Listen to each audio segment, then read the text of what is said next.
जय श्री कृष्णा। स्वागत है आपका सारथी त्रिशला के साथ। कैसे हैं आप लोग? किसी भी कुंडली के चार्ट में अगर मंगल छठे घर में बैठा हो या मंगल का संबंध 12वें घर के सूर्य के साथ बन रहा हो, ऐसी कंडीशन में घर का एक बच्चा ही तरक्की कर पाता है, बाकी के बच्चे तरक्की नहीं कर पाते। सपोज करिए अगर आपके 3 बच्चे हैं और किसी की भी कुंडली में ऐसा योग है तो सिर्फ एक ही बच्चे की ग्रोथ होगी, दूसरा बच्चा डाउन जाएगा। जब दूसरा उठेगा तो पहले की ग्रोथ नीचे हो जाएगी। ये एक बहुत अजीब कॉम्बिनेशन होता है जिसकी वजह से घर में सिर्फ एक ही बच्चे की ज़िंदगी सेटल्ड होती है, बाकी सब परेशान होते हैं। एक के पास धन अच्छा होगा, एक की पारिवारिक लाइफ अच्छी होगी और बाकी के भाई बहन कहीं ना कहीं दिक्कतों में होंगे। कुंडली के ऐसे बहुत सारे योग होते हैं जिन्हें हम समझ नहीं पाते, जिन्हें हम जान नहीं पाते, लेकिन आप अपनी कुंडली का विश्लेषण इस हद तक ज़रूर करिए, क्या पता आपकी समस्या इन्हीं सब चीज़ों में छुपी हो। चलिए, आज मेरा टॉपिक ये बिल्कुल नहीं है, ये तो एक छोटा सा मामूली सा ज्ञान था जो मैं आपको देने आई हूँ। मैं आज आपको बताने वाली हूँ खिड़की के बहुत उपयोगी उपयोग, ऐसे उपयोग जिससे आप अपने जीवन में सकारात्मक ऊर्जाओं को घर के अंदर प्रवेश करा सकते हैं। लेकिन उससे पहले आपको ये ज़रूर बताऊंगी कि मैं कौन हूँ। मैं आपके एस्ट्रोलॉजर हूँ, वास्तुशास्त्री हूँ, चेहरा भी पढ़ती हूँ, आवाज़ भी पढ़ती हूँ और हाथों की लकीरें भी पढ़ लेती हूँ। लेकिन उससे पहले चूँकि आपकी सारथी हूँ, इसीलिए जीवन का सार देने आपको चली आती हूँ। बात हो रही है खिड़की की। हम अक्सर अपने घर के अंदर खिड़कियाँ बनवाते हैं। एक ही कमरे के अंदर कम से कम 2, 4, 5, 6 खिड़कियाँ बनवाते हैं। क्या आपको पता है कभी भी हमें खिड़कियाँ ऑड नंबर में नहीं रखनी चाहिए, हमेशा इवन नंबर में रखनी चाहिए। मतलब अगर एक कमरे में खिड़की है तो उस कमरे में आप 2, 4, 6 ऐसे खिड़कियाँ रखिए, ना कि 1, 3, 5।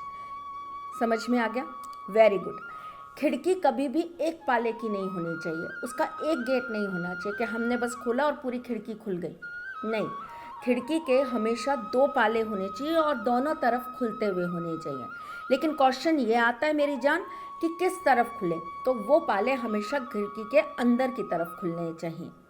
अगर आप ऐसा अपने घर के अंदर खिड़की की बनावट को रखते हैं तो इससे आपके घर में सकारात्मक ऊर्जा हमेशा प्रवेश करती है। अगर आपके साउथ या साउथ वेस्ट के अंदर खिड़कियां बनी हुई हैं तो कोशिश करिए कि दिन के 3, साढ़े 3 बजे के बाद आप इसे बिल्कुल भी ना खोलें। खिड़की पे पर्दा हमेशा होना चाहिए, खिड़की कभी भी बिना पर्दे के नहीं रखनी चाहिए। अक्सर हम खिड़की के साथ एक और काम करते हैं, हम खिड़की को पूरा खुला छोड़ देते हैं। हवा आती है ना तो हम खुला छोड़ देते हैं, पर इसके पहले आपको कुछ चीज़ें ज़रूर करनी चाहिए। खिड़की को अगर आप संध्या के वक्त खुला छोड़ रहे हैं तो उससे पहले वहाँ पर आप कपूर जला दीजिए या वहाँ पर आप थोड़ी सी गूगल की धूरी दे दीजिए। ऐसा करने से नकारात्मक शक्तियाँ आपके घर में प्रवेश नहीं कर पाएंगी। नकारात्मक शक्तियों का कोई रंग रूप नहीं होता, वो कभी दिमाग में घुसती हैं, कभी दिल में घुसती हैं, कभी आपके ख्यालों में आती हैं, कभी आपके रिश्तों में आती हैं। कहीं भी जहाँ स्पेस मिलता है ना वहाँ घुस जाती हैं और उसके बाद धीरे धीरे धीरे धीरे करके चीज़ें बिगड़ने लगती हैं। कोई बहुत ज़िद्दी हो जाता है, कोई बहुत क्रोधी हो जाता है, तो किसी को सिर्फ हमेशा नकारात्मक बातें सूझती हैं, कोई हमेशा बात करेगा तो बहुत नेगेटिव बातें करता है, कोई पूजा पाठ को ही बहुत बुरा बोलने लगता है, कोई किसी एक स्पेशल इंसान से नफरत करने लगता है। बहुत सारी चीज़ें जो आपके जीवन के लक्ष्य से आपको डिस्ट्रैक्ट करती हैं। बच्चे बेफिजूल की बातों में लग जाते हैं और पढ़ाई से मन हटा देते हैं। बड़े बिना मतलब की बात पे लड़ते हैं जिसकी वजह से घर का माहौल ख़राब हो जाता है और हमें पता भी नहीं होता कि हमारे घर की एक छोटी सी चीज़ हमारे जीवन में इस तरीके से जहर घोल रही है। ध्यान रखेंगे ना मेरी बात का? ज़रूर रखिएगा। अगर पूरब की तरफ आपकी खिड़की है तो ये एक बहुत पॉजिटिविटी का कारण होती है। ऐसी खिड़कियां हमेशा ऊर्जा जागृत करती हैं, खास करके सुबह की रोशनी ऐसी खिड़कियों से आती हुई आपके जीवन को जगमगाने का काम करती है। पूरब दिशा की खिड़की हमेशा सुख और समृद्धि का प्रतीक होती है और वहाँ पर हमें अच्छी सी विंडचाइन हमेशा लगा के रखनी चाहिए। वहाँ से आती हुई विंडचाइन की आवाज़ आपके घर के अंदर समृद्धि को, सुख को और बहुत वैभव को बढ़ाने का कार्य करती है। अगर आपके घर में उत्तर की तरफ यानी कि आपके घर के नॉर्थ की तरफ खिड़की है तो आपको उस खिड़की के बाहर हमेशा माँ लक्ष्मी का चिन्ह बनाकर रखना चाहिए। श्रिम हमेशा बना के रखना चाहिए। बाहर की तरफ मतलब बाहर नहीं, अपने घर में जहाँ वो खुलती है उसके दोनों पल्लों पर बना के रखिए, या फिर अगर आप कर सकते हैं तो दोनों पल्लों पर हल्दी से स्वास्तिक बना दीजिए। बहुत सिंपल सा रेमेडी है, लेकिन ये आपके घर में कुबेर जी को वास देता है और उत्तर दिशा से हमेशा कुबेर जी का आशीर्वाद आपको प्राप्त होता रहता है। दक्षिण दिशा की खिड़की को बहुत अच्छा नहीं मानते। मैंने जैसे अभी आपको बताया कि दक्षिण पश्चिम दिशा जो होती है वो कहीं ना कहीं आपके लिए एक नकारात्मक कार्य करती है। दिन में ठीक है, 3 बजे से पहले पहले ठीक है, लेकिन उसके बाद यहाँ से हमेशा नेगेटिव एनर्जी प्रवेश करने का काम करती है। तो यहाँ पर आपको पंचमुखी हनुमान जी का चित्र लगाना चाहिए। यहाँ पे हमेशा आपको कर्टन्स ग्रीन कलर के या ब्लू कलर के लगा के रखने चाहिए और पूरी कोशिश करनी चाहिए ध्यान से, मतलब इस चीज़ को तोते की तरह रट लीजिए कि 3 बजे के बाद ये खिड़की नहीं खुलेगी, बिल्कुल भी नहीं खुलेगी। जब भी कोई बड़ा त्यौहार आपके सामने आता है तब आप एक लाल धागा हनुमान जी के मंत्र से सिद्ध करके 11 बार हनुमान जी का मंत्र बोलकर उसे धूप बत्ती दिखाकर उस खिड़की पर ज़रूर बांध दीजिए।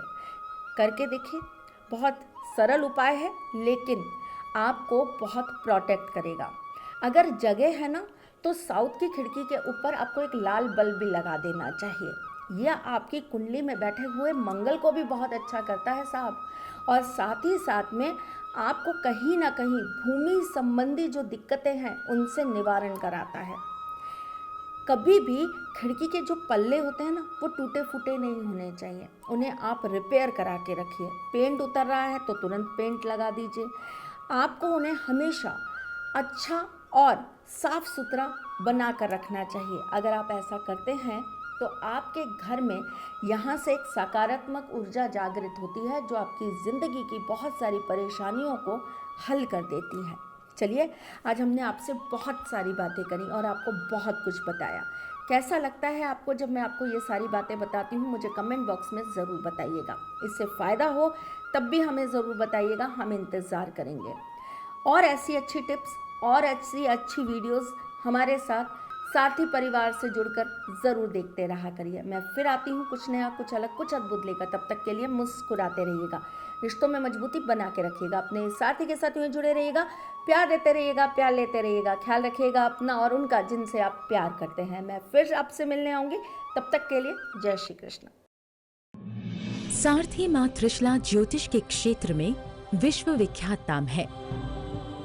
ज्योतिष शास्त्र में पीएचडी माँ त्रिशला पिछले 22 वर्षों से ज्योतिष की सभी परंपरागत विधाओं के साथ साथ अनेक दुर्लभ गुण विधाओं जैसे परछाई एवं नव्स के अध्ययन से अपनी सटीक भविष्यवाणी और पूर्वानुमान के लिए विख्यात हैं। अपने उपायों द्वारा लाखों लोगों का जीवन संवार चुकी माँ त्रिशला लगातार 2016 से ज्योतिष विभूषण अवार्ड प्राप्त कर रही हैं। साल 2018 में उन्हें उत्तराखंड के मुख्यमंत्री त्रिवेंद्र सिंह रावत ने ज्योतिष विभूषण अवार्ड से सम्मानित किया था और साल 2016 में उन्हें राजस्थान में बेस्ट एस्ट्रोलॉजर के अवार्ड से नवाजा जा चुका है।